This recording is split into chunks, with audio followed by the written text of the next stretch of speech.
Então, esses autores russos, eles têm essa marca característica, essa marca identitária de, de ser uma literatura mais trágica, né? Não só constatando a realidade, mas num sentido fatalista, né? Existem esses mais conhecidos, Dostoiévski, Tolstói. O Tolstói, ele até era cristão, ele defendia um pacifismo cristão, também tinha um pouco ali de ideologia do anarquismo cristão. Eu acho que ele até trocou cartas com aquele movimento dos Quakers, que tem até a veia Quaker, né? Que é uma comunidade protestante que defende, né, o pacifismo, não pegar em armas, em hipótese nenhuma. E existem a literatura que esses caras também consumiram, né, como o Gogol, que é mais ainda, descida mais ainda para o abismo. Então, o Chekhov, a gente leu esse ano A Aposta, nós temos outros contos, né? E a gente selecionou esse, Enfermaria número 6, porque ele discute essa questão da loucura. Nós temos um grande livro aqui na literatura brasileira, que é o Alienista, do Machado de Assis, que fala sobre esses temas. Quincas Borba também fala sobre esse tema, que o Rubião, ele aos poucos vai enlouquecendo, né? Ali na amizade com Cristiano Palha e Sofia Palha, se não me falha a memória, Sofia Palha, a esposa do Cristiano. Ele começa a desenvolver ali uma espécie de paixão e todas aquelas circunstâncias ali, o enriquecimento dele da noite para o dia, por receber a herança do seu antigo chefe, do filósofo Quincas Borba, aquilo ali tudo vai enlouquecendo ele. Então nós temos obras que tratam disso. Enfermaria número 6 é um conto que fala. Nós temos dois personagens. Nós temos um personagem que é o principal, que é o médico, a gente vai ver, e temos um outro personagem que também é super importante, né? A gente colocaria também como personagem central, que é um paciente, que é um moço ali que chega nessa ala psiquiátrica do hospital. O médico ele tem um estilo de vida até confortável, melhor do que confortável, cômodo. Ele está no comodismo. Se no início da carreira dele ele sonhava, idealizava por uma mudança, e ele, como agente que promoveria essa mudança ali no sistema de saúde, ele agora já se acostumou, né? Porque acontece isso em outras profissões também. A pessoa ela chega visionária, né? Ela não, eu vou fazer diferente, mas com o tempo, como ela vê que o sistema está bem engessado, ela vai se acostumando com o sistema e vai se adequando ao sistema até virar uma peça do sistema. Então, acontece isso com esse doutor, mas a presença desse paciente forma ali uma antítese, como diz como diz a Vânia em Dani, né? Agitador. É o agitador do local. O agitador é aquela antítese. Você tem a dialética, né? Vamos pegar a hegeliana, do filósofo Hegel. Você tem a tese, a antítese, que vai formar uma síntese que será uma nova tese, né? E Hegel fala que a realidade, a dinâmica da realidade é assim, né? A história, ela é assim, né? Então, o paciente é uma forma de antítese.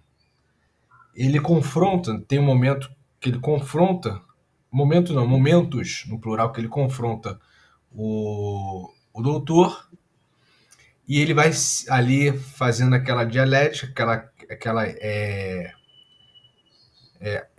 argumento contra argumento, né? Aquela contraposição ao doutor, e ali o doutor vai saindo daquela posição que estava. As suas bases no comodismo da vida dele, né, da vida cotidiana dele, as bases vão sendo abaladas. Né? E a gente vai ver todo esse quadro clínico dele, quadro existencial, e também todo aquele contexto ali. E é isso. O próprio Chekhov, ele era médico, e o que ele gosta de fazer é escrever. Gostava de fazer. Ele gostava de escrever, ele queria ser escritor. Então, ele colocava colocava no papel todas as referências que ele tinha, inclusive da profissão dele. Tá bom, pessoal? Então vamos ler Enfermaria número 6.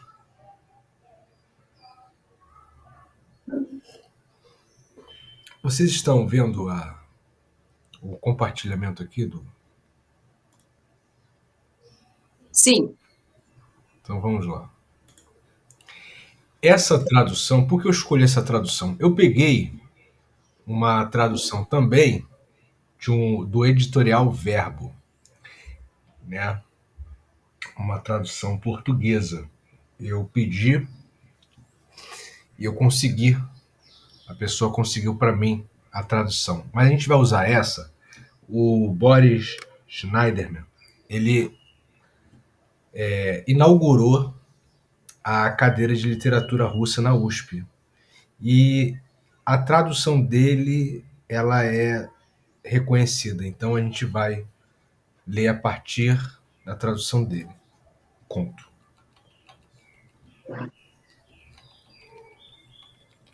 Enfermaria número 6. Então vamos lá. A gente agora vai entrar, a gente acabou Hamlet, né? Vamos entrar agora em um outro universo, beleza? No pátio do hospital fica um pequeno pavilhão, rodeado por verdadeira floresta de bardanas, que é uma planta que inclusive é medicinal.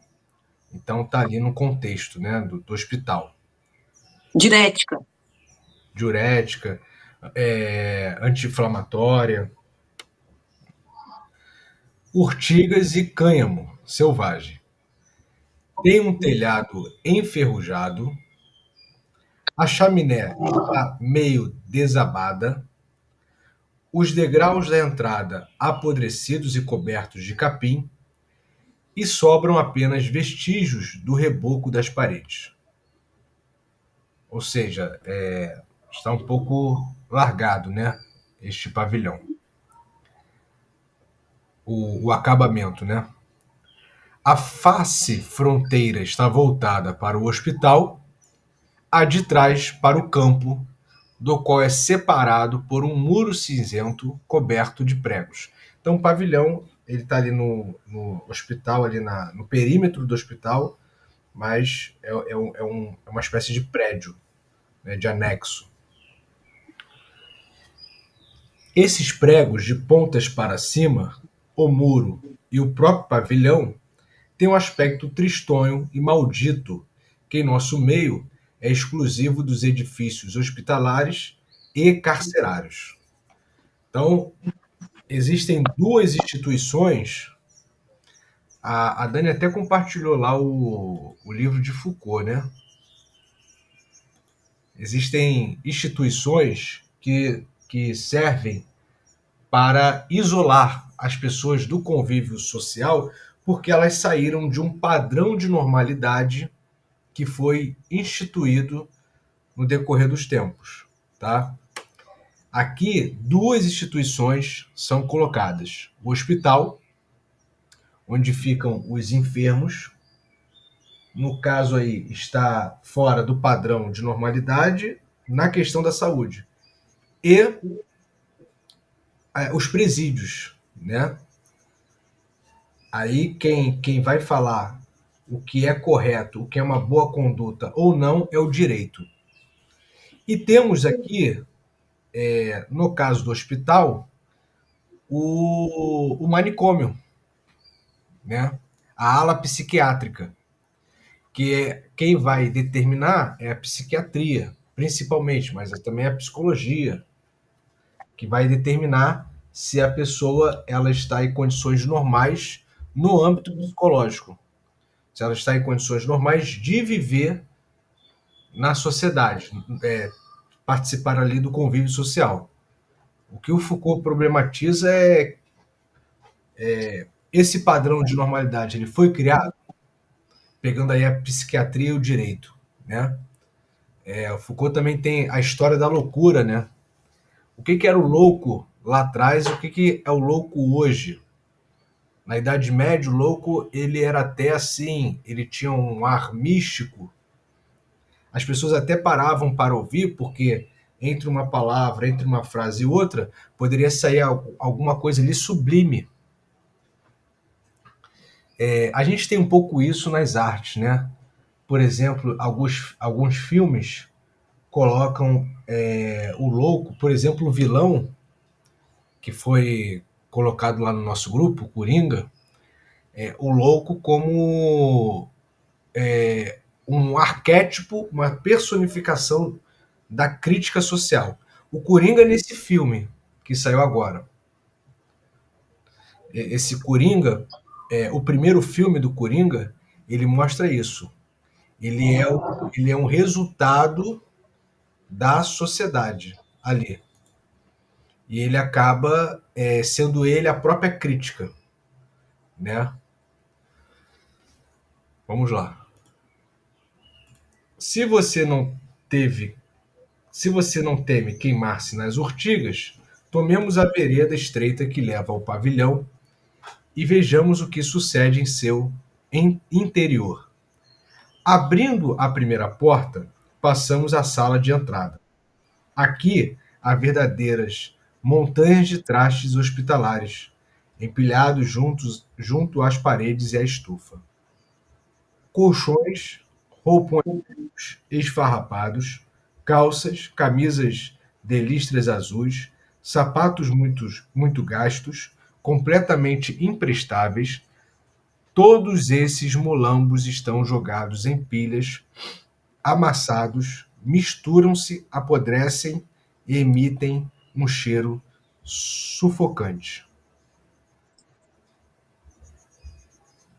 Esse molambo, pedaço de pano velho, tá?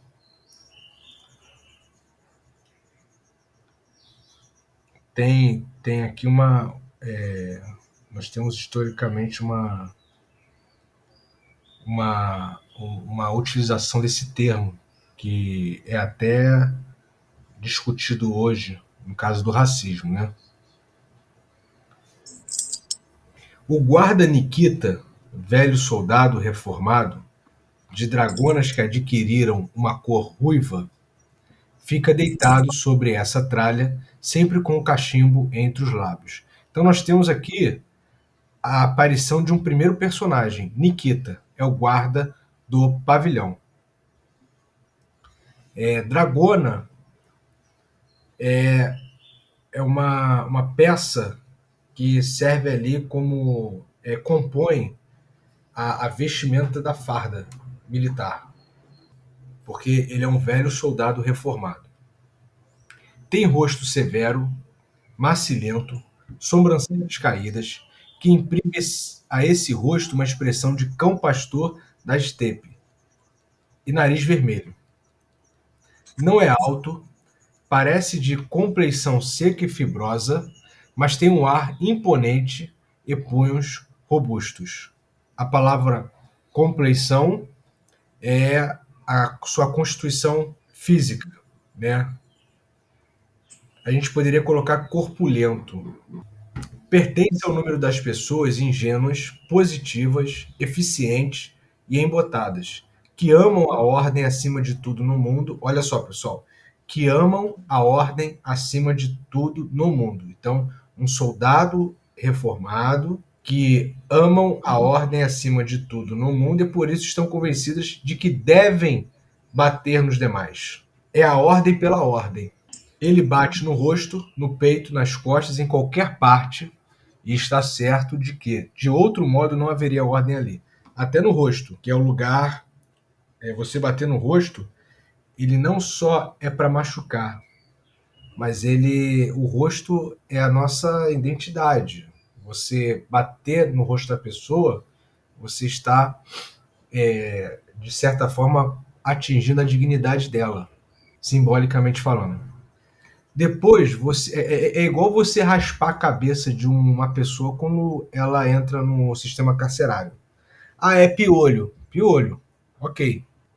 Tem uma questão sanitária, mas tem também uma questão de humilhação. Não que a questão de humilhação seja a principal, mas tem, principalmente para as mulheres. As mulheres não têm os seus cabelos raspados, não. Os homens têm. Eu não sei se em alguma prisão tem. Naquele evento da Segunda Guerra, as judias tiveram, né? Então, é uma humilhação também, porque, de certa forma, o cabelo ali faz parte da identidade. Depois você entra numa sala espaçosa que ocupa todo o pavilhão, com exceção da entrada. Suas paredes estão enlambuzadas de tinta de um azul claro sujo. O teto está enfumaçado como numa esbá sem chaminé. Esbá é uma casa característica dos camponeses do norte da Europa e da Ásia, e mais particularmente da Rússia, construída geralmente com madeira de pinheiro. Então tem sabe aquelas cabanas de madeira? Ela é construída com aqueles troncos atravessados, né, na horizontal. Aquilo ali é uma esbá. É evidente que no inverno as estufas soltam fumaça, que impregna o ar. As janelas foram enfiadas interiormente por grades de ferro. O soalho é cinzento, soltando lascas. Há um odor fétido de chucrute, pavios queimados, percevejos e amoníaco. E, nos primeiros instantes, esse cheiro dá a você a impressão de ter entrado num jardim zoológico. Pessoal, para que serve a descrição de um local? É para que vocês possam perceber que o local ali não é dos melhores, tá? Há na sala camas aparafusadas ao soalho. Nelas estão sentadas ou deitadas pessoas de roupão hospitalar azul e de barrete de dormir, a antiga. Barrete é aquela touquinha, né? São dementes. Ao todo, há 5 internados. 5. Somente um é de condição nobre. Os demais são pequenos burgueses. A gente poderia colocar aqui, um seria de condição nobre e esses pequenos burgueses seriam mais assim de classe média, né? Talvez comerciantes. A gente vai ver aqui. O primeiro, a partir da porta, é alto, magricela, de bigodes ruivos, brilhantes e olhos de choro. Fica sentado, apoiando a cabeça e olha para um ponto determinado. Sentado, a postura, sentado, apoiando a cabeça e olha para um ponto determinado. Entristecido de manhã, à noite, balança a cabeça, suspira e sorri amargamente. Então, essa característica principal de Tristonho, né? É raro participar das conversas e geralmente não responde às perguntas. Então é apático ali na reação, né, às pessoas. Come e bebe maquinalmente quando serve. A julgar pela tosse batida, torturante, pela magreza e pelo rubor das faces, está em início de tísica. que é uma espécie de... É um termo, é o termo antigo para tuberculose pulmonar. Sempre está aparecendo esse termo, né, nos livros que nós lemos. Sempre está aparecendo esse termo tísica, que é o termo antigo para tuberculose pulmonar. Segue-se um velho miúdo, então após ele, um velho miúdo, vivo, ou seja, né, de vivo, de ativo, né, de movimentos muito lestos, pessoas ágeis, tá? Lestos, pessoas que são ágeis. Então, essa questão de estar ativo, vivo, de barbicha em ponta e cabelos pretos, crespos como os de um negro. De dia, fica passeando pela enfermaria. Então, está sempre em movimento, né? De uma janela a outra. Ou permanece sentado na cama, as pernas encolhidas à turca, né, postura, e incansavelmente, como um psicopata, assobia, canta baixo e solta risinhos. Manifesta uma alegria infantil, então, posturas diferentes na mesma pessoa. A única coisa que a gente pode falar, que está sempre ali em qualquer momento, é essa agitação ou atividade, né? É um gênio vivo mesmo de noite, quando se levanta a fim de rezar a Deus, isto é, para bater no peito com os punhos e para esgaravatar a porta com o dedo. É o abobalhado judeu Moisieika, que perdeu a razão aos 20 anos quando se incendiou a sua oficina de chapeleiro. Então foi um surto. Foi um surto que, ó, esgaravatar, limpar com o dedo. A gente poderia colocar aqui que fica arranhando ali, fica mexendo na porta, tá? Com o dedo.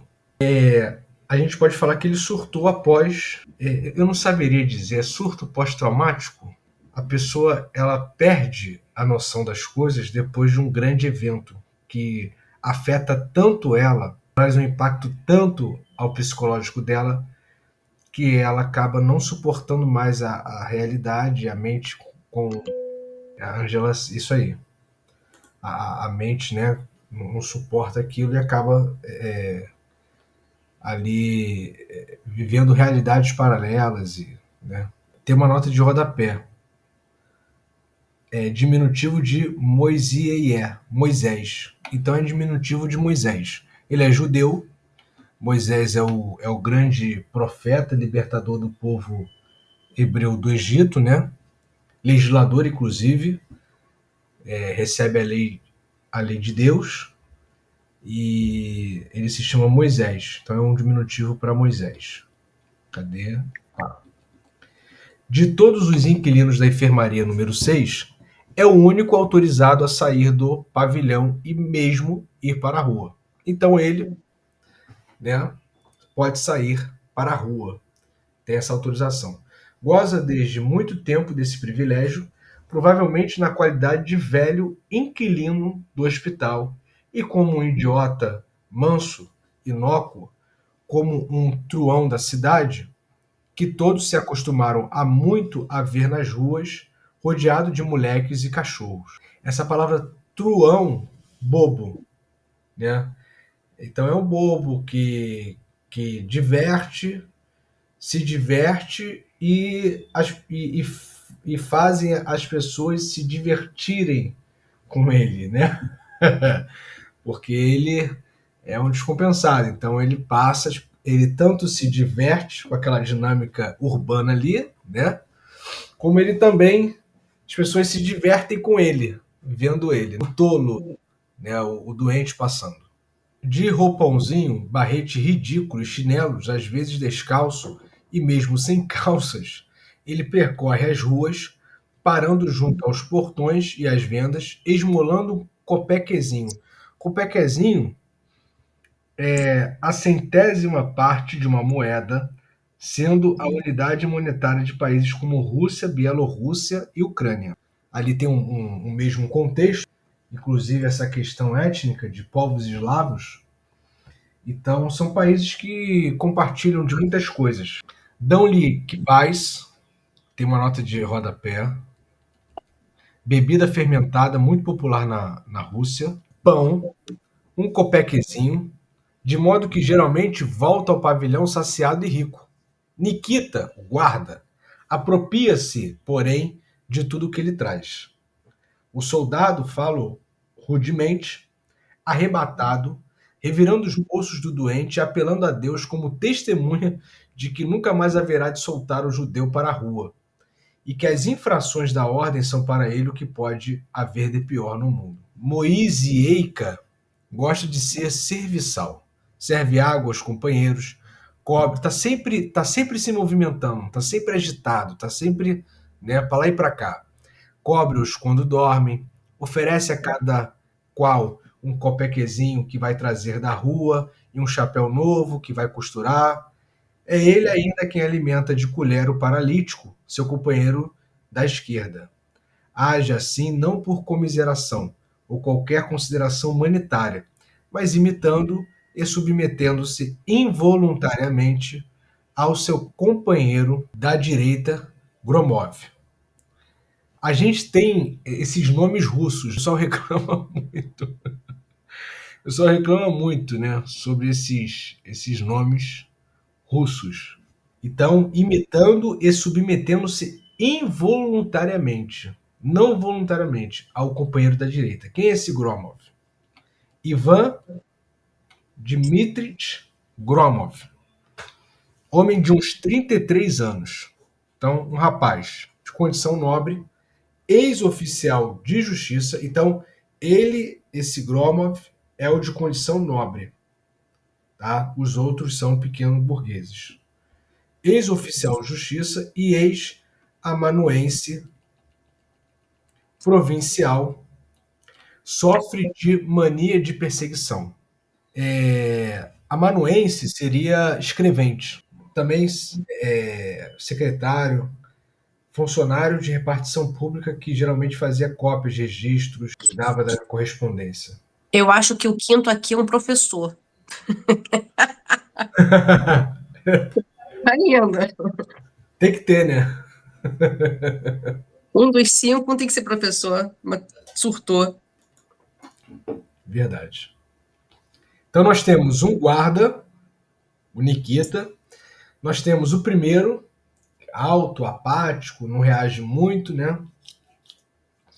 Nós temos o Moisésinho, né? Se a gente fosse colocar no português, Moiseica, que é o que, né, vai para lá, vai para cá, pode sair para a rua, volta, serve os companheiros.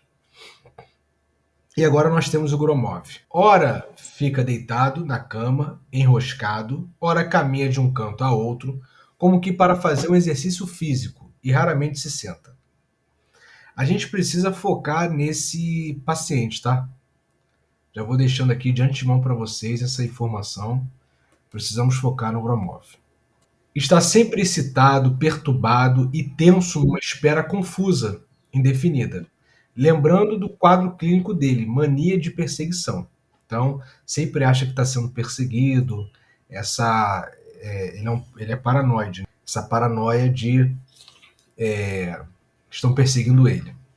Isso, tem pessoas que têm mania de perseguição.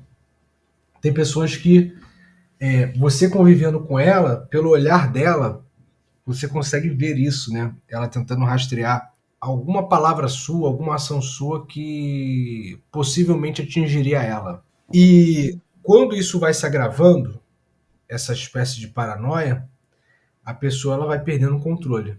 Né? Foi mais ou menos o que aconteceu aqui com o Gromov. Basta o menor bulício na sala de entrada ou grito no pátio, tá sempre esperando o pior.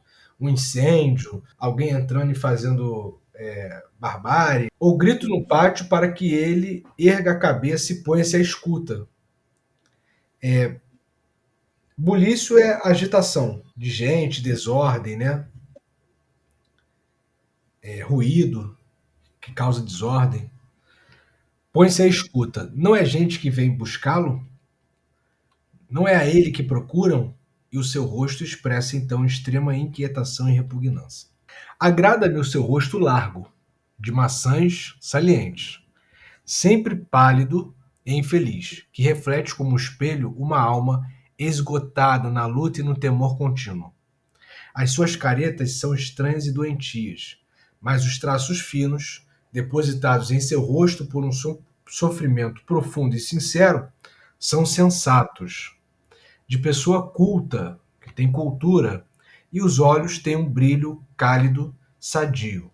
Agrada-me a sua pessoa em geral, educado, serviçal e extraordinariamente delicado no trato com todos. Uma pessoa polida ali, né, refinada, com exceção de Nikita. Então, ele olha para Nikita e ele não tem um bom trato com Nikita. Se alguém perde um botãozinho ou a colher, ele se ergue depressa da cama e levanta o objeto. Todas as manhãs, cumprimenta os companheiros com um bom dia, indo dormir, deseja-lhes boa noite. Além do estado sempre tenso e das caretas, a sua loucura expressa-se pelo seguinte: às vezes, ao anoitecer, fecha bem o seu roupãozinho e, tremendo com todo o corpo, batendo os dentes, pôs-se a caminhar depressa de um canto a outro e entre as camas. É como se tivesse uma febre intensa. Pela maneira com que se detém de repente e lança um olhar aos companheiros, vê-se que deseja dizer algo muito importante, mas, considerando provavelmente que não vão ouvi-lo ou que não compreenderão, sacode impaciente a cabeça e continua a caminhada. Então, é um fenômeno ali do Gromov. Ele, ao anoitecer, ele fica ali agitado, meio ansioso, caminha depressa de um canto ao outro, como se estivesse com febre, né? E aí se detém, lança um olhar para um companheiro, para outro, vai dizer alguma coisa, mas não fala nada. Acha que não vão ouvi-lo, não vão compreendê-lo, aí não fala mais nada. Então, logo, porém, o desejo de falar sobrepuja todas as considerações, e ele se concede liberdade, passando a discorrer calorosa e apaixonadamente. Então tem uma fala apaixonada, tem mania de perseguição, tá sempre atônito, tá sempre atento com o pior, aí fica nessa ansiedade às vezes ao anoitecer, e ali quer falar até que ele fala. E é uma fala apaixonada. A sua fala é desordenada, febril, como que num delírio, por arrancos e nem sempre compreensível, mas em compensação, percebe-se nela, tanto na voz como nas palavras, algo extraordinariamente bom. Lembrando essa questão da loucura em Hamlet, já que a gente passou por ele agora, a loucura, não a loucura de Hamlet, que é uma loucura dissimulada, mas a loucura de Ofélia, progredindo num estado psicológico ruim, e ela acaba cantando e nos seus cânticos ela abordando certos tópicos ali indiretamente, que ela achava que ela que tinha prejudicado ela. Então, essa fala louca, mas uma fala interessante. Até quando o Hamlet ele fala, mesmo que esteja dissimulando, o Polônio fala: ó, tem coisas aí que sóbrio não conseguiria falar. Não só pela a loucura ser uma espécie de desculpa, né, mas a própria formulação do pensamento. Quando a gente está sóbrio, eu espero que a gente esteja, na maior parte das vezes, sóbrio, né? Tirando os momentos que nós somos afetados por alguma coisa. Mas no nosso convívio social nós temos impeditivos. A gente não pode falar tudo que vem à cabeça, até porque tudo que vem à cabeça não é verdade, a gente tem que ficar sempre repensando e refletindo. E também certas críticas, dependendo do lugar, por exemplo, no seu local de trabalho, com relação ao seu chefe, você não pode falar o que você pensa. Com relação àquele colega de trabalho, você não pode falar o que você pensa. Por quê? Porque você precisa manter o bom convívio, a boa harmonia. Tirando uma pessoa ou outra, às vezes a comunicação é o melhor caminho. Às vezes a comunicação é o melhor caminho. Mas é isso, esses impeditivos. Eu vou terminar aqui o texto e vou abrir para fala. Quando fala, você reconhece nele o louco e, ao mesmo tempo, a pessoa humana. Olha só, como na agitação dele, ele não é o agitado, mas nessa, nessa postura de querer falar, tem ali humanidade. É difícil transmitir no papel a sua fala demente. Ele trata da ignomínia dos homens, da coação que oprime a verdade. Preste atenção nisso, tá? Eu vou reler aqui, preste atenção nessa parte. Ele trata da ignomínia dos homens. Eu sei dessa palavra porque meu pai usou muito ignomínia. Cresceu vendo essa palavra, que é desonra. Ignomínia é desonra, degradação social, infâmia pública.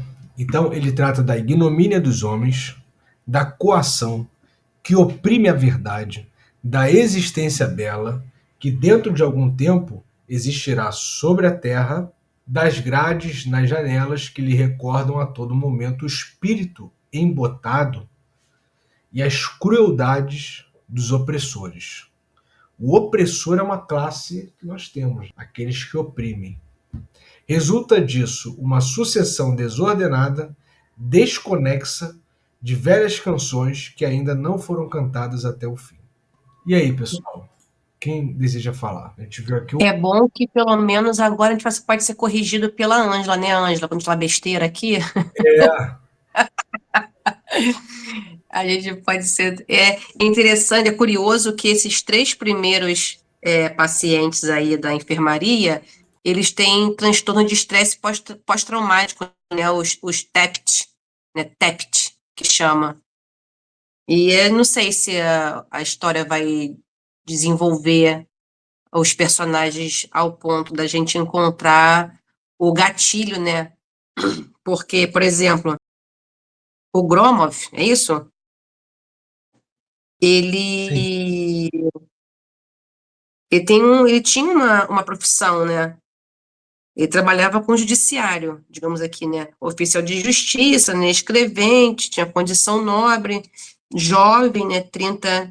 33 anos, mas alguma coisa aconteceu, né? Que piorou, porque todo mundo tem essa, como Freud fala, né? Todos nós somos neuróticos, psicóticos e pervertidos, né? Então todo mundo tem um pouquinho de paranoide, né? A gente está sempre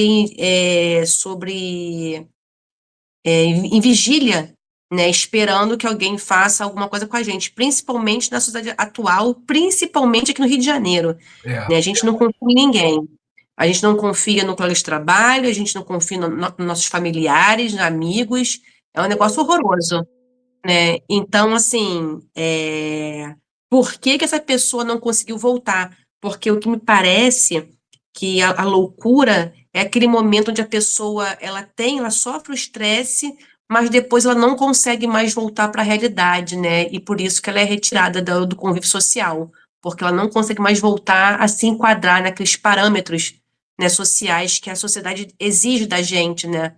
Como você havia falado lá no início, do louco, né, do bobo da corte, aquele que se expressa de como bem queira, né? E as pessoas já acham engraçado, que engraçadinho, né? O bobo, olha lá, falando besteira. E, na verdade, tá falando muita coisa importante. Às vezes também, quando a gente está pela. Quem já andou muito pelo centro da cidade, aqui no Rio de Janeiro, né? Ali na Largo da Carioca, principalmente, ficam uns loucos ali falando, gritando. Uns ficam com até a Bíblia na mão, falando muita coisa, outros contestando, enfim. E se você parar para analisar ali, para ouvir aquilo, você vê que tem muita verdade no que estão dizendo. Só que eles não conseguem se encaixar mais no padrão, né, que a sociedade exige dele. Então, assim, esses três personagens aqui me parece que tiveram alguma experiência na vida na caixinha, né, nessa vida performática que nós vivemos, e por algum motivo eles não conseguem mais, tiveram esse TEPT, né, tiveram esse transtorno, esse estresse, e não conseguiram mais voltar para a realidade, né, para essa realidade, se é que é uma realidade. Mas era isso que eu queria falar. isso aí. Ângela pode corrigir a gente, hein, Ângela? Pelo amor de Deus, pra gente falar que besteira, hein? Dani, tirando o primeiro, né? Porque o primeiro a gente não tem muitos detalhes. Não, sim, é O assim, quarto B. pela regrinha aqui, né? Porque eu não sei, mas geralmente na penitenciária, né, quando a gente vai separar os que têm transtorno, são inimputáveis perante a lei, né? Eles ficam mesmo dentro de uma, como é que eu vou dizer? Esqueci aqui a palavra. Dentro de uma categoria de patologia, entendeu? Aham, entendi.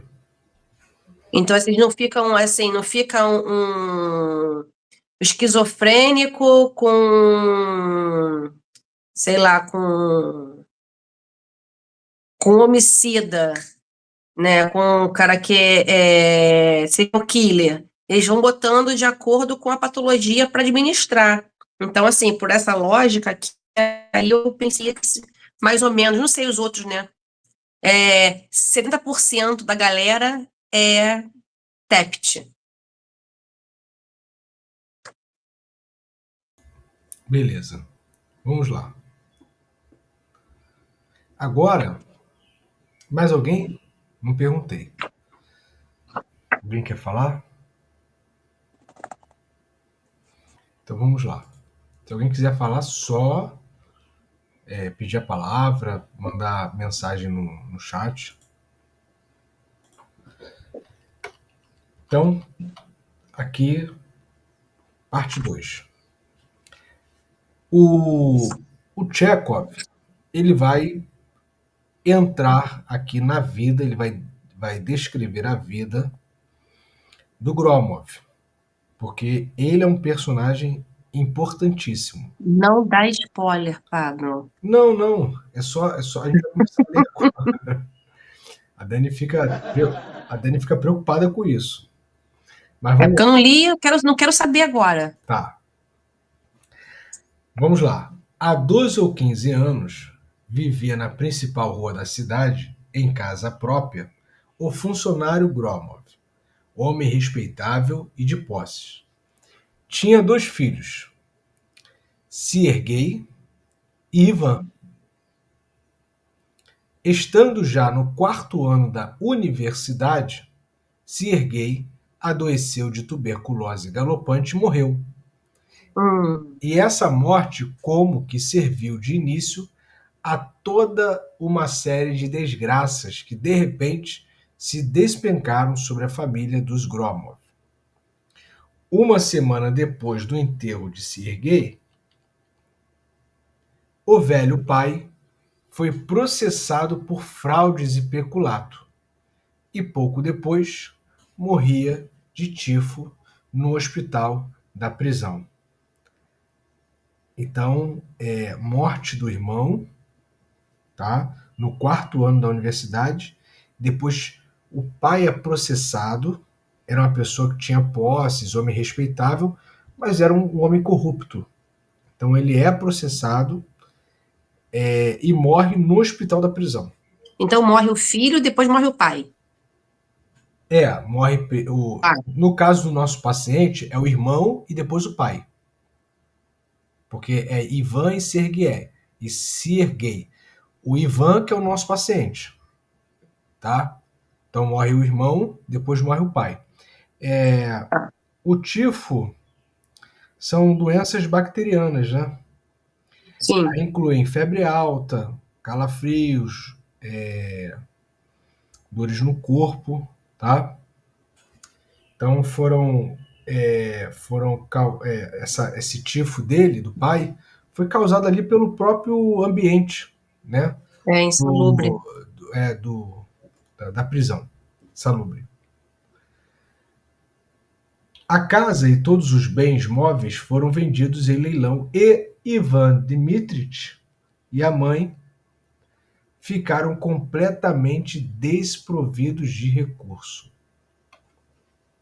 Enquanto vivia o pai, Ivan Dmitrich recebia em Petersburgo, onde estudava na universidade, 60 e 70 rublos, perdão, 60 a 70 rublos por mês, e não tinha qualquer noção sobre dificuldades pecuniárias, mas agora precisou modificar abruptamente a sua vida.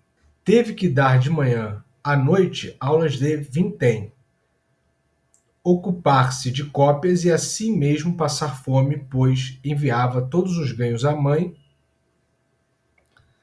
para o sustento. Eu perdi aqui a questão do vintém. São educação barata. Não vale um vintém, É, pouco remunerado.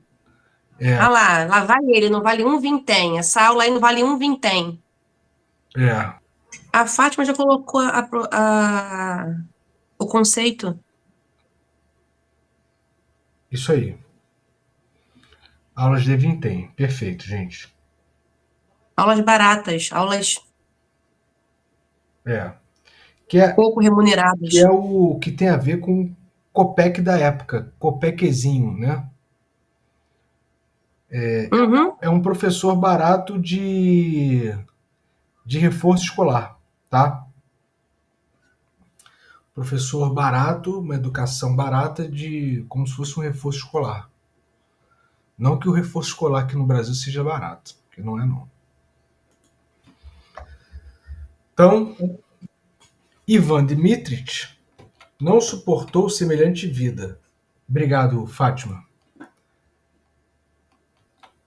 Esmoreceu, debilitou-se e, largando a universidade, viajou para casa. Aqui, na cidadezinha, recebeu por meio de proteção um cargo de professor na escola distrital, mas não se deu bem com os colegas, não agradou aos alunos e não tardou a abandonar o emprego, porque para ser professor de colégio qualquer um, não é qualquer Eu sabia que tinha um professor no meio. é, Professor do maluco. não é qualquer um. É uma profissão que afeta muito o psicológico. Sua mãe morreu. Então ele não terminou a universidade por causa ali das despesas. Ficou debilitado, saiu, até arrumou um trabalho numa escola distrital, numa cidadezinha, mas não se deu bem com os colegas de trabalho, não agradou os alunos e abandonou o emprego. Sua mãe morreu. Então ele estava ali sozinho. Passou cerca de meio ano desempregado, alimentando-se unicamente de pão e água. Em seguida, aceitou um cargo de oficial de justiça. Ocupou-o até ser exonerado por motivo de doença. Nunca, mesmo nos seus anos de universidade, dera a impressão de ter saúde. Estava sempre pálido, magro, suscetível a resfriados, comia pouco, dormia mal. Uma taça de vinho fazia-lhe girar a cabeça e originava uma crise histérica. Então, enfermidades, né? Enfermidades do corpo, vamos botar assim, né? Enfermidades, não sei, genética, tal, não sei, mas psicossomáticas, né? Porque tá passando por esse perrengue todo, isso vai afetando, né? Esse, a saúde dele, o bem-estar. Era sempre atraído pela companhia de gente, mas graças à sua desconfiança e caráter irritadiço, ó, desconfiança, é muito desconfiado, não se tornava íntimo de ninguém e não tinha amigos. Tem pessoas que são assim, são muito desconfiadas, né? Mas o problema é quando isso acaba sendo crônico, acaba sendo desencadeando ali uma série de problemas ali. Referia-se sempre com desdém aos habitantes da cidade, dizendo que a sua ignorância crassa e a vida sonolenta e animalesca pareciam-lhe ignóbeis, repugnantes. e nobres de baixeza, né? Falava com voz de tenor, alto, exaltado, ora com indignação, ora com surpresa e entusiasmo, e sempre com sinceridade. O negócio dele era ser sincero, honesto. Como é que é aquela palavra que o pessoal fala? Sincericida, não é? Sincericida. Sincericida, né? Por mais diversos que fossem os assuntos de uma conversa, reduzia-os sempre ao mesmo. A vida na cidade era abafada, aborrecida, a sociedade ali não possuía interesses superiores e levava uma vida apagada, sem sentido, diversificando-a com a coação sobre os mais fracos, uma devassidão rude e a hipocrisia. Os calhordas estavam vestidos e alimentados, estavam com grana, vivendo bem, socialmente bem, enquanto as pessoas honestas alimentavam-se de migalhas. A gente sabe que isso não é uma realidade só do Gromov, né, do Ivan Dmitrich Gromov. É uma realidade de muitos lugares, inclusive do nosso. Né? Pessoas que têm muito, falando aqui das classes, né, política e tal, elas, não todos, tá? Não todos, mas boa parte, né, está envolvida com esquemas. Eram necessários escolas, aí sempre educação, né? Que até é meio clichê, mas sempre educação, porque de fato é. Não é que seja clichê, é porque de fato é um dos meios para transformar socialmente as pessoas. Eram necessários escolas, um jornal local com orientação honesta, então aí a imprensa honesta, um teatro, a peça, né, cultura, também tem uma pedagogia, a gente viu isso em Hamlet, ensina coisas, né? Leituras públicas, como nós estamos fazendo, uma união das forças intelectuais. Era preciso que a sociedade tomasse conhecimento de si mesma e ficasse horrorizada. É aquele termo catarse, né? Que até o Aristóteles também usa, mas a questão lá do teatro grego, tá até lá no Paideia, que o teatro grego, ele... porque a catarse é da medicina, né? Esse expurgo, né? E quando o grego ele via aquela peça, ele se colocava naquela peça.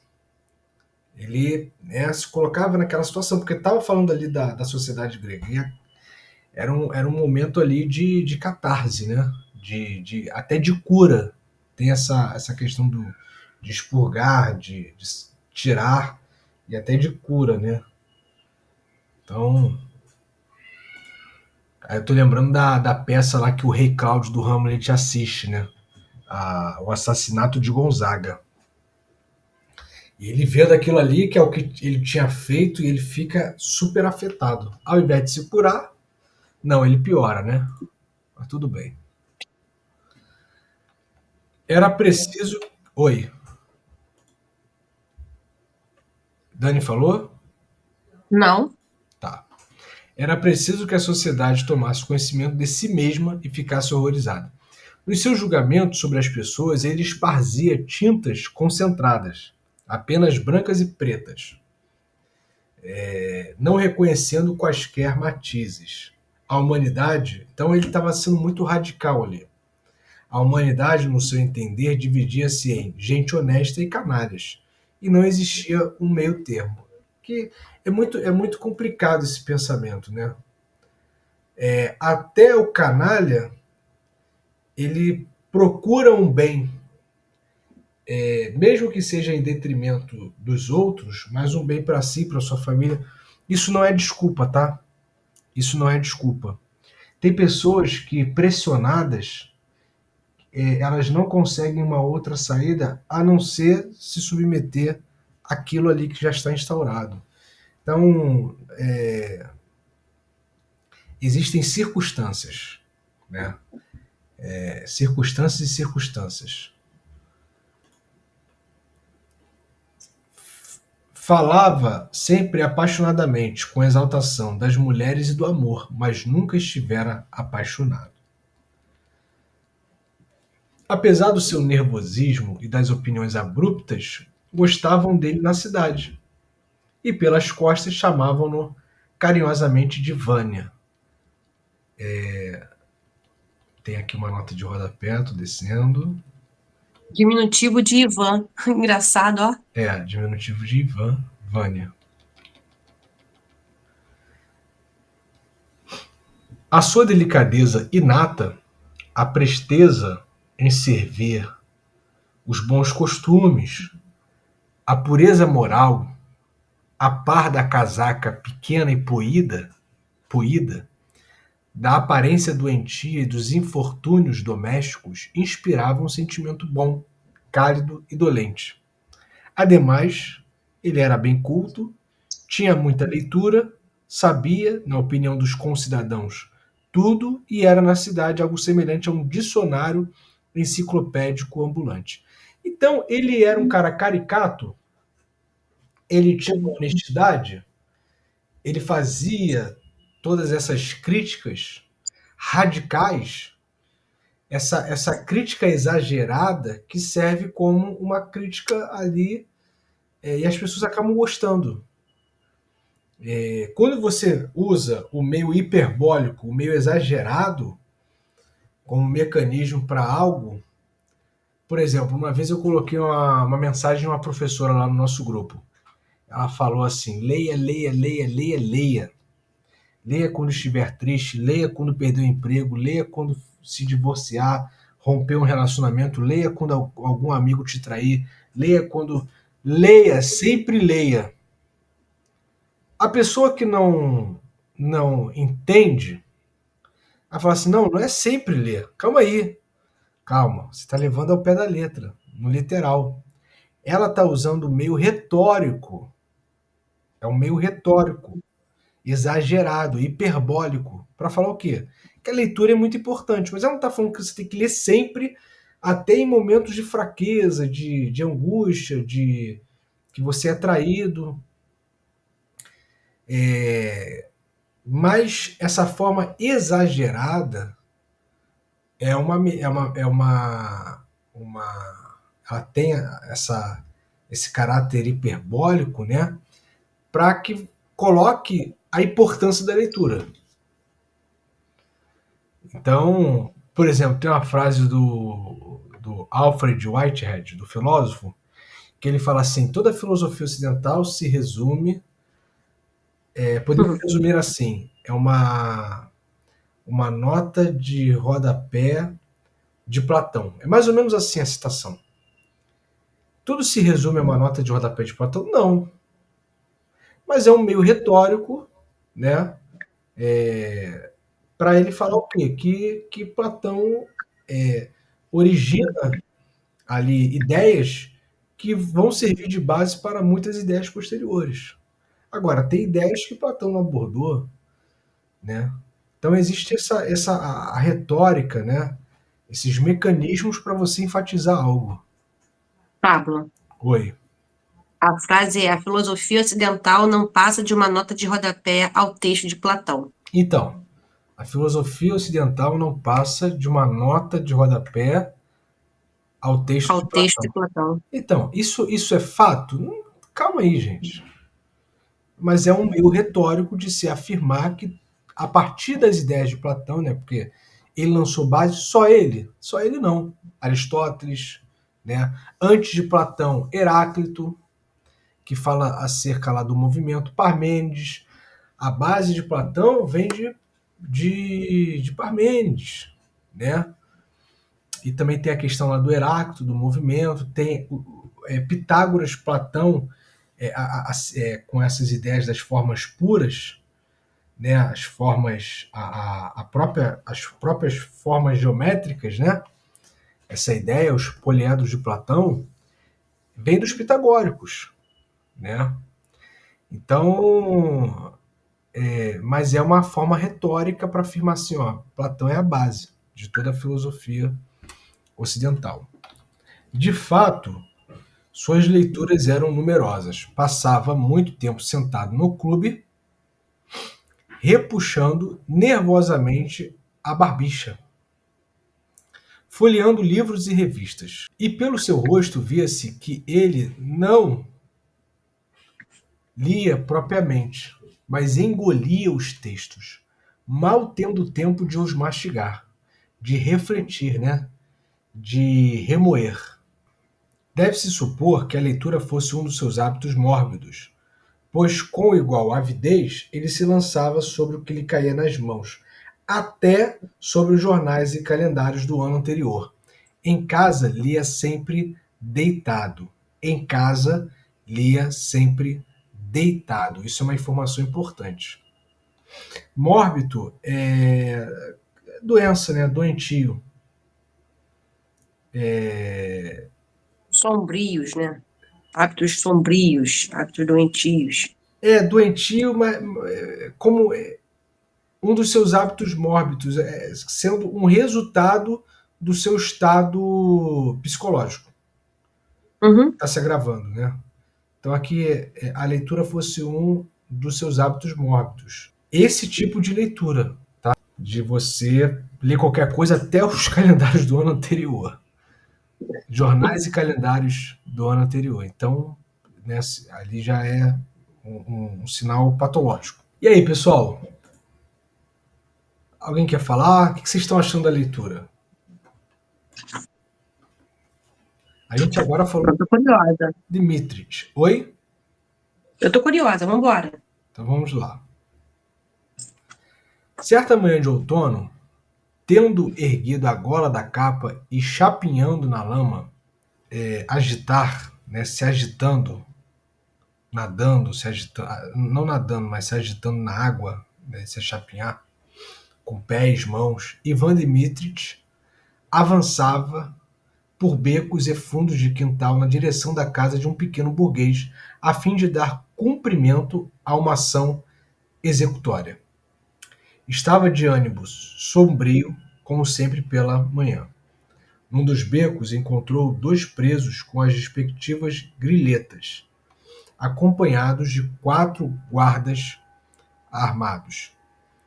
Grilhetas vem de grilhão, então é corrente, argola que prende, né? Então, algemas.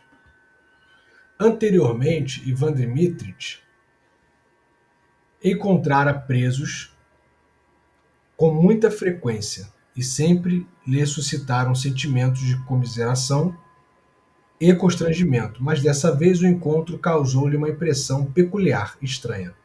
Por algum motivo, pareceu-lhe de repente que também ele poderia ser agrilhoado e conduzido dessa maneira, sobre a lama, para a prisão. Opa! Então ele viu uma situação que era ali de rotina, de ofício, e ele se colocou no lugar ali, supondo que poderia acontecer com ele. Depois da visita ao pequeno burguês, ao voltar para casa, encontrou junto aos correios um agente da polícia, seu conhecido, que o cumprimentou e caminhou ao seu lado alguns passos pela rua, e por alguma razão isso lhe pareceu suspeito. Em casa, o dia todo, não lhe saíram da cabeça os presos e os soldados de fuzil, e um alarma interior incompreensível impediu-o de ler e de se concentrar. Olha o gatilho aí. À noitinha, não acendeu a luz, não dormiu, não cessando de pensar em que podia ser preso, agrilhoado e encerrado numa prisão. Aí, pessoal, ele não fez nada para isso, para que acontecesse isso. Mas ele entrou nesse espiral aí. Não sabia de nenhuma transgressão que tivesse cometido, e era capaz de jurar que também, no futuro, jamais haveria de matar, incendiar algo ou roubar. Mas é acaso difícil cometer um crime sem querer, e não são também possíveis a calúnia ou mesmo um erro judiciário, ele pode cometer, por acaso, um crime, né? Alguém pode caluniar ele, mesmo que seja falso, uma calúnia falsa, né? Calúnia falsa, né? Ou erro judiciário, que o judiciário comete erros, né? Prende inocentes e tudo. Não é por acaso que a experiência secular do povo ensina a não jurar que se estará sempre livre da prisão e da sacola do mendigo. Nota de É rodapé. uma alusão a um provérbio russo. É. E com o sistema sacola do mendigo, a gente tem aqui o. Como é que é o nome que se dá que é para assustar as crianças? Homem do saco. Homem do saco. Né? Não estará livre da prisão do homem do saco. E com o sistema judiciário moderno, um erro é bem possível e não se deve estranhar. As pessoas que têm uma relação oficial e profissional com o sofrimento alheio, olha só que interessante, uma relação oficial e profissional com o sofrimento alheio. Por exemplo, juízes, policiais, médicos, o próprio Chekhov era médico, com o correr do tempo, por força de hábito, ficam a tal ponto curtidas que, mesmo querendo, só podem tratar os seus clientes de maneira formal. Por esse aquela aquele desenvolvimento de a pessoa vai trabalhando naquele ofício, né? Aí vai desenvolvendo, né, aquela casca, Perde a empatia pelo outro. perde a empatia pelo outro, né? É um caso após o outro. A pessoa no início, né? Não sei nem se a Angela quer falar, mas a pessoa no início ela vai ali, né? Se abatendo aos poucos, né? Mas com o tempo ela vê que começa a virar. É banal, né? É o conceito lá da Hannah Arendt que ela coloca lá no. Ela fala de banalidade do mal. A gente fala de banalidade de casos, nesse caso aqui, né? Porque o banal ele não tem raízes, né? Então é superficial, acaba ficando superficial cada caso. Na É advocacia. igual ao judiciário. O É, juiz criminalista ou o juiz de vara de família, que vai vendo tantas vezes a mesma situação tão recorrente que ele acaba banalizando é, e não olhando o caso como deveria olhar, né? Por conta dessa sucessão de casos aí. é. O policial também, né? Polícia é. O policial vai prendendo, né?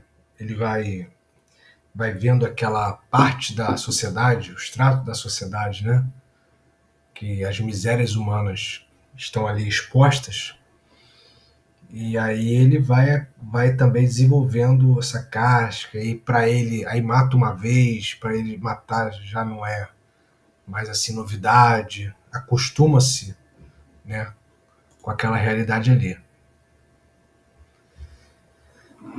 Isso aí.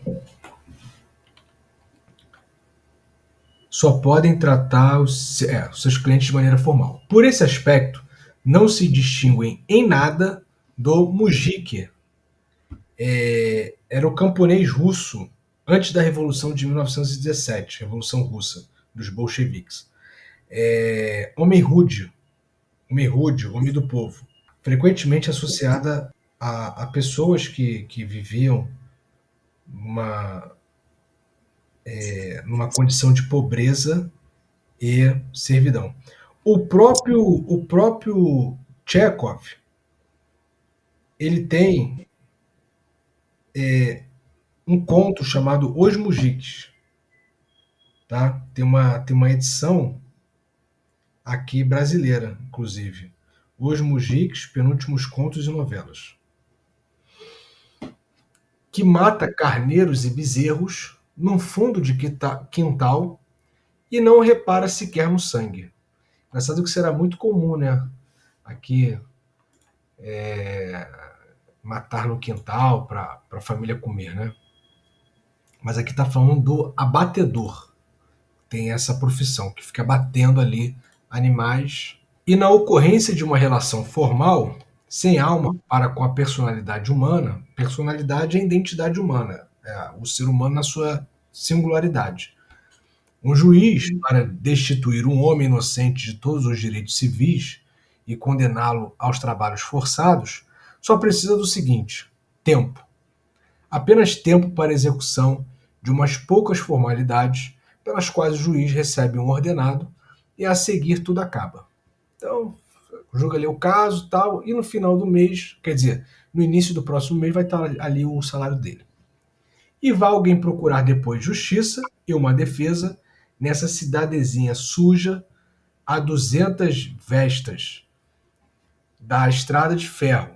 É o plural de uma palavra russa, verstas, verstas. Antiga unidade de medida de distância, equivalente a aproximadamente 1.067 metros, 1 quilômetro, 1,6 quilômetros. E não será ridículo cogitar de justiça quando toda a violência é recebida pela sociedade como uma necessidade razoável e oportuna, e quando todo ato de piedade, por exemplo, uma sentença absolutória, provoca uma verdadeira explosão do sentimento de vingança insatisfeito? De manhã, Ivan Dmitrich levantou-se horrorizado do leito, com um suor frio sobre a testa, já completamente certo de que podia ser preso a qualquer momento. Se os pensamentos penosos da véspera por tanto tempo não o abandonavam, pensava, isso queria dizer que tinham pelo menos uma dose de verdade. De fato, não podiam ter-lhe acudido à mente sem nenhuma razão. Sem se apressar, um guarda civil passou junto às suas janelas. Não era em vão. Eis que duas pessoas detiveram-se caladas junto à sua casa. Por que estavam caladas? Seguiram-se para Ivan Dmitrich dias e noites de tortura. Todos os que passavam junto às janelas ou que entravam no pátio pareciam-lhe espiões e detetives. Ao meio-dia, o delegado de polícia costumava passar pela rua num carro puxado por 2 cavalos. É que ele ia, então, da sua propriedade, nos arredores, para a sede da delegacia. Mas Ivan Dmitrich tinha sempre a impressão de que ele lia com demasiada velocidade e que tinha certa expressão peculiar no rosto. Provavelmente apressava-se a anunciar que na cidade aparecera um criminoso muito importante. Ivan Dmitrich estremecia a todo toque de campainha e batida no portão. Atormentava-se se topava em casa da senhoria uma pessoa nova. Ao encontrar policiais civis ou militares, sorria e assobiava, aparentando indiferença. Passava a noite, aquela famosa expressão. Quem não... Fazendo egípcia. Não, também. Mas quem não deve não teme, né? Se Ele fingindo de morto. aqui é o contrário. Aqui ele não deve teme. É. Passava noites a fio sem dormir, esperando ser preso, mas roncava e suspirava alto para que a senhoria o julgasse dormindo. Pois se não dormisse, isso significaria que era atormentado pela consciência. E que prova acusatória! Os fatos e a lógica sã, convenciam-no de que todos esses temores eram tolices e psicopatia, e que, encarando-se o caso de maneira mais ampla, não havia motivo para se temer a prisão. Bastava ter a consciência tranquila. Mas quanto mais inteligentes e lógicos eram seus argumentos, aí que é ruim, né? Tanto mais forte e penoso tornava-se o seu alarma interior. Isto se assemelhava ao episódio em que um eremita quis desbravar para si uma areazinha numa floresta virgem. Eremita, pessoal, tem muito na Rússia, tá? Por causa da religião deles, por causa da igreja cristã ortodoxa. Tem uma ilha, Monte Athos, E lá tem muitos mosteiros. A ilha só tem mosteiros. Inclusive até as mulheres não podem ir, né? Por causa lá das questões religiosas deles. E tem muitos eremitas que vivem lá sozinhos em casebres, cabanas. Então o eremita é aquele que se isola, vive sozinho. Na religião cristã começou assim, né? Com os eremitas, para depois surgirem as comunidades monásticas, onde tem os monges, depois as freiras, os conventos, né? Quanto mais aplicadamente ele trabalhava com o machado, mais densa e forte crescia a mata. Então, quanto mais ele pensa, mais ele desenvolve argumentos lógicos e convincentes de que ele vai ser preso. Vendo por fim que era inútil argumentar, Ivan Dmitrich deixou de todo de fazê-lo e entregou-se completamente ao desespero e ao medo. Passou a isolar-se, a fugir das pessoas. Mesmo antes, olha só, esse fugir das pessoas é a mania de perseguição, né? Não é a como é que é? Misantropia, né? Não é a misantropia. Ele não é antissocial. Também tem esse, que é um outro estado psicológico.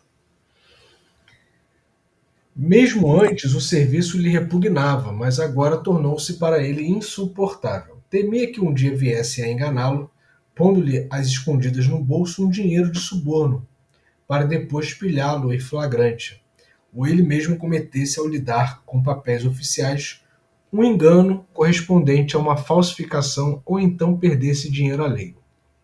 É estranho que nunca, em outros tempos, o seu pensamento fosse tão ágil e inventivo como agora, quando, diariamente, inventava milhares de pretextos diferentes para temer seriamente por sua liberdade e honra. Mas, em compensação, enfraquecera num grau considerável seu interesse pelo mundo exterior, particularmente em relação aos livros, e a memória começou a atraí-lo fortemente.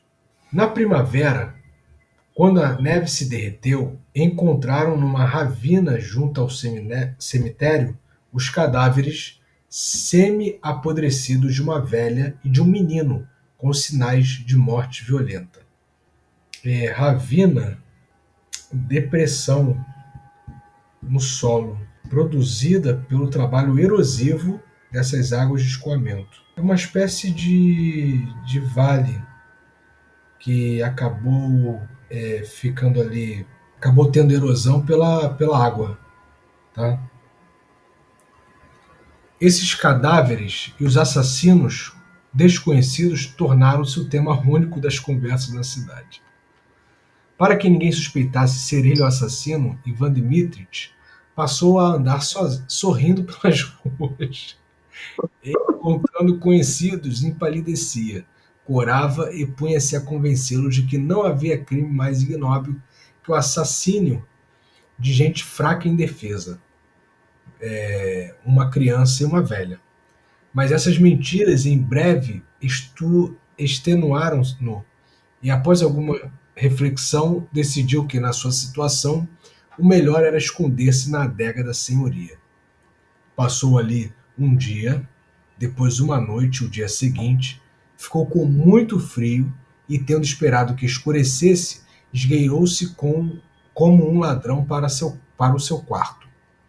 Até o amanhecer ficou de pé no meio deste, sem se mexer, o ouvido atento. Bem cedo ainda, antes do erguer do sol, limpas chaminés chegaram aos compartimentos ocupados pela senhoria. Ivan Dmitrich sabia muito bem que eles haviam chegado ali para reformar o fogão na cozinha, mas o medo sugeriu-lhe que eram policiais disfarçados de limpa-chaminés. Saiu de casa às escondidas e, presa de pavor, correu pela rua sem chapéu nem casaca. Cachorros perseguiram-no latindo. O mojique gritou a luz atrás dele, o ar assobiou-lhe nos ouvidos em Ivan Dmitrich. teve a impressão de que a violência do mundo inteiro concentrara-se atrás das suas costas e perseguiu. Pessoal, o Chekhov, ele escreve muito bem esse quadro psicológico,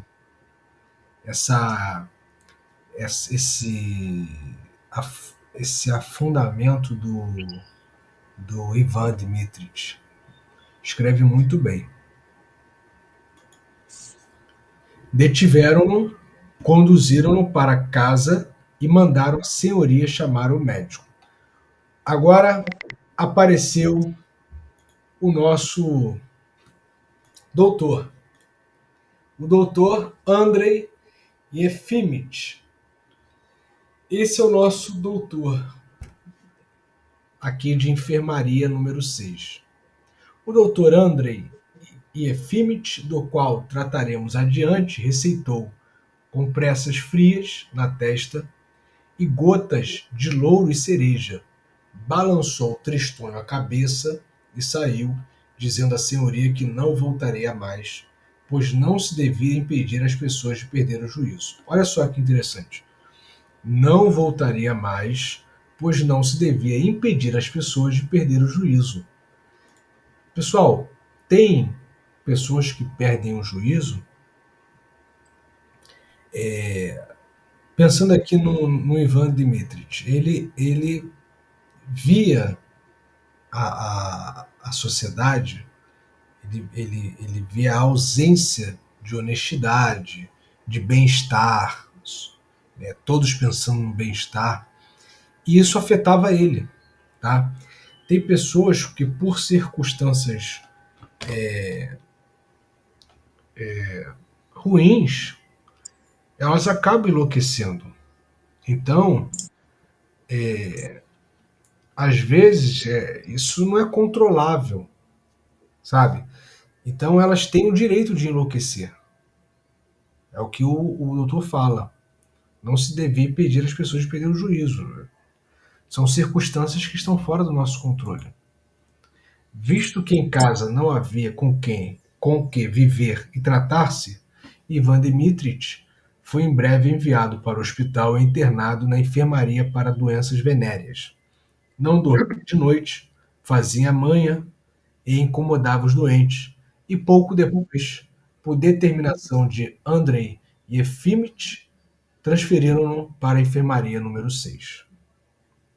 Um ano depois, os habitantes da cidade já tinham esquecido completamente a existência de Ivan Dmitrich.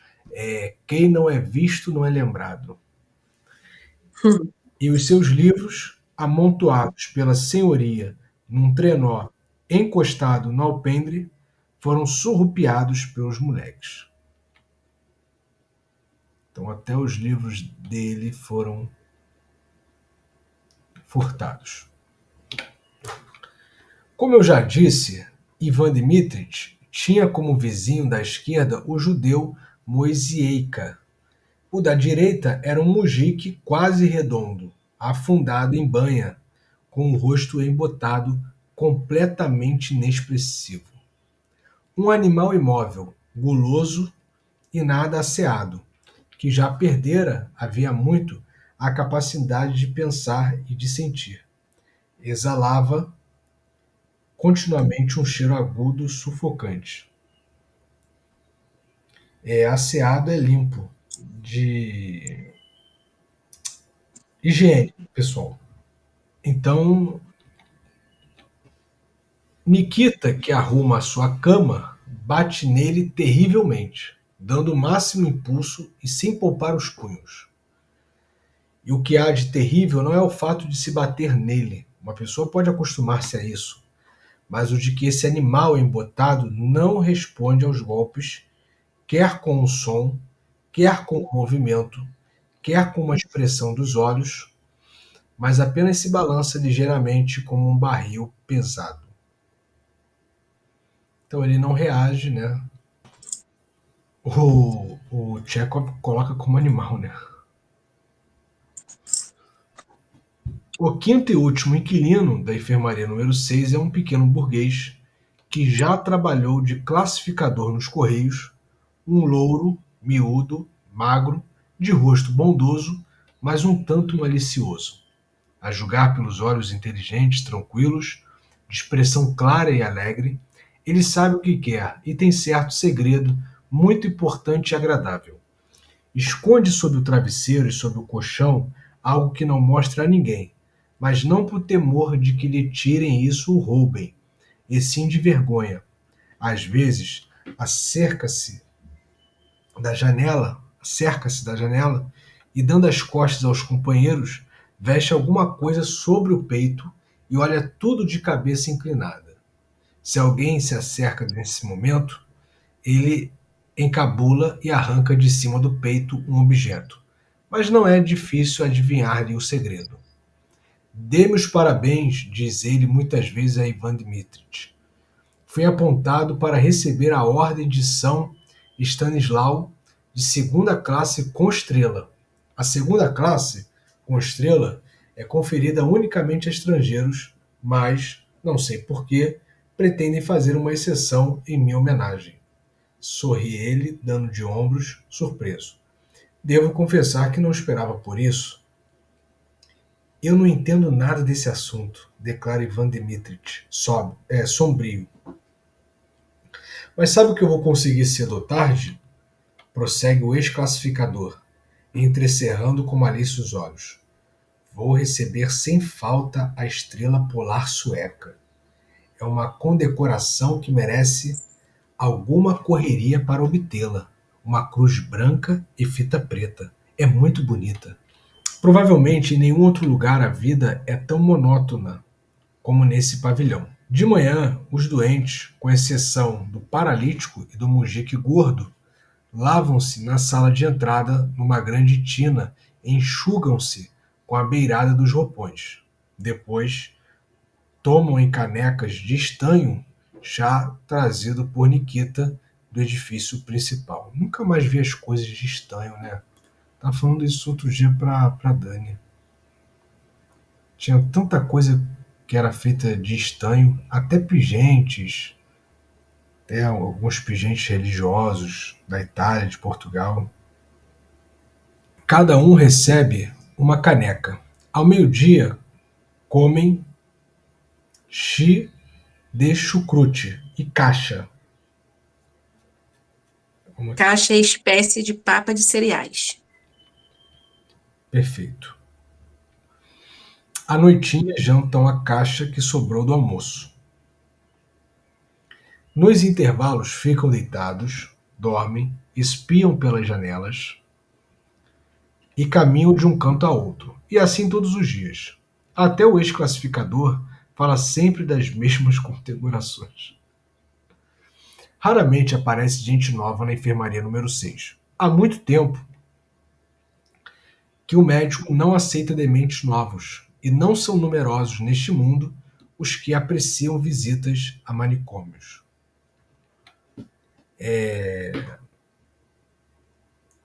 Pessoas que visitam manicômios, pessoas que visitam cemitérios, né? Assim, a visita ao cemitério, não só no dia de finados,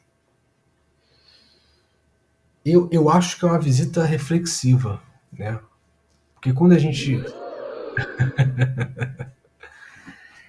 Outro dia eu recebi um vídeo, foi postado num grupo, eu achei muito interessante essa questão da morte, né? Que é até uma cena que a gente leu do Hamlet, que é o Hamlet e Horácio no cemitério. Tem até aquela conversa que inicia ali o ato 5 dos coveiros, e depois a questão ali da morte, da brevidade de vida. E eu recebi um vídeo, né? Era uma recomendação de como se viver. E essa recomendação no vídeo falava da morte, né? De você pensar sempre que vai morrer, que é algo até que a filosofia trata, né? Então a visita aos cemitérios, aqui é pessoas que visitam manicômios. Fala, Lu. Ah, tá. Quando eu fazia história, né?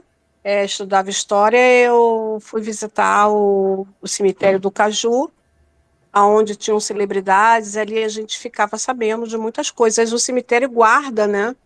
Muitas coisas interessantes para o valor histórico, e vale a pena, sim.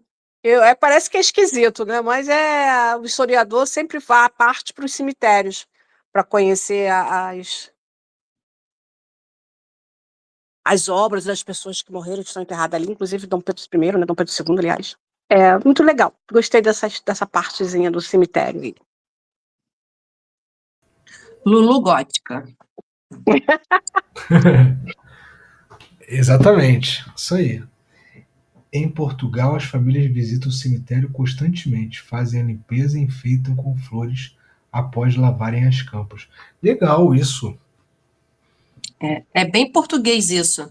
Lá em casa, né, na família do meu pai, como a gente tem um jazigo, né, quando os mais velhos ainda eram vivos, né, eles tinham esse hábito de ir ao cemitério, de ir lá limpar, de ir lá levar flor, manter sempre em conformidade lá a casinha deles, né, o póstumo, a morada póstuma, né? E é bem coisa de português isso. Aqui a gente não tem muito esse cuidado, não. Uma crítica que a gente até já fez, e eu volto a dizer aqui, é que o nosso povo precisa ter esse olhar para a memória, né? A Lu falou até de história, porque nós não somos um povo memorialista. Você vê, eu fiz estágio no colégio judaico e, e as salas, o auditório tem lá os nomes de pessoas que faleceram, mas foram significativas para aquela comunidade ali. Então a gente não tem essa memória preservada. A gente precisaria ter. Inclusive saber da nossa árvore genealógica, ter essa preocupação com os mortos, como essa visita constante, né, Fátima? Que as famílias fazem ao cemitério ali e procuram preservar, fazer a manutenção ali dos túmulos, né? Das campas e tal. Mas é isso. Vamos mais um pouquinho, porque o nosso. Já vai terminar o capítulo. Pode terminar o capítulo. Então, vamos lá. Há muito tempo que o médico não aceita dementes novos, a gente já leu, né? Uma vez em 2 meses, aparece ali o barbeiro Simeon Lazarich. Não falaremos de como ele corta o cabelo dos dementes, de como Nikita o ajuda nessa operação, nem da perturbação que sempre causa aos doentes o aparecimento do barbeiro bêbado e sorridente. Além do barbeiro, ninguém aparece no pavilhão, e os doentes estão condenados a ver todos os dias somente Nikita. Aliás, recentemente, um boato bastante estranho espalhou-se no hospital. Murmurou-se que a enfermaria número 6 passara a ser visitada pelo médico. E aí a gente vai ver na próxima leitura um pouco desse médico. Vai ter uma descrição do médico doutor Andrei Efimich. Tá bom, pessoal?